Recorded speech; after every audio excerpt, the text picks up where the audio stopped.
Why do people perish? People perish generally because of ignorance. Ignorance comes through many ways, but I think I will limit it to just three. One, ignorance comes because you ignore the truth. It's a function of what you have ignored.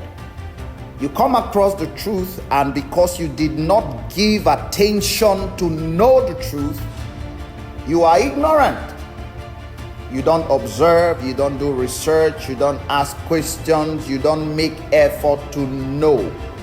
That is one key root of ignorance. Number two, ignorance comes when you choose to know what is not right, which means when you are lied to or when you are deceived.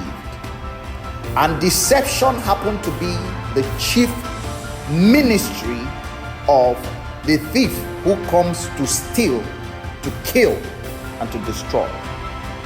Finally, ignorance comes when we are blinded to the truth because our motive and our intentions are not in agreement with the will of the Father. Now, people generally perish for lack of knowledge. Poverty, lack is never the will of God, but ignorance has promoted so much poverty even in the midst of plenty. And this is where the principles of Kingdonomics are so crucial.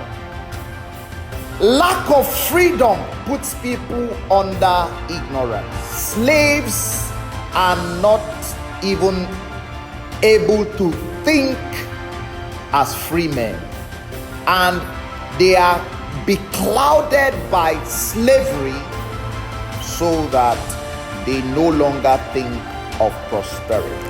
That is to say that freedom is one of the basic requirements for purpose and prosperity. If you have not been set free from every form of slavery, whether spiritual, physical, mental slavery, you cannot prosper. You cannot even dare to discover purpose. So, salvation, even from sickness, even from trauma, these are the elements that have crippled people and have kept them in poverty and in bondage. A sick man is almost impossible to give birth to a healthy child because the sickness will transmit to the children. So, sickness is not healthy to handle the incorruptible sin. Now, why is it that David said he will restore my soul before he will lead me in the paths of righteousness? So it's not possible for a traumatized person to even live out their faith. So it's not by blaming and condemning them, it's by desiring and helping them get whole.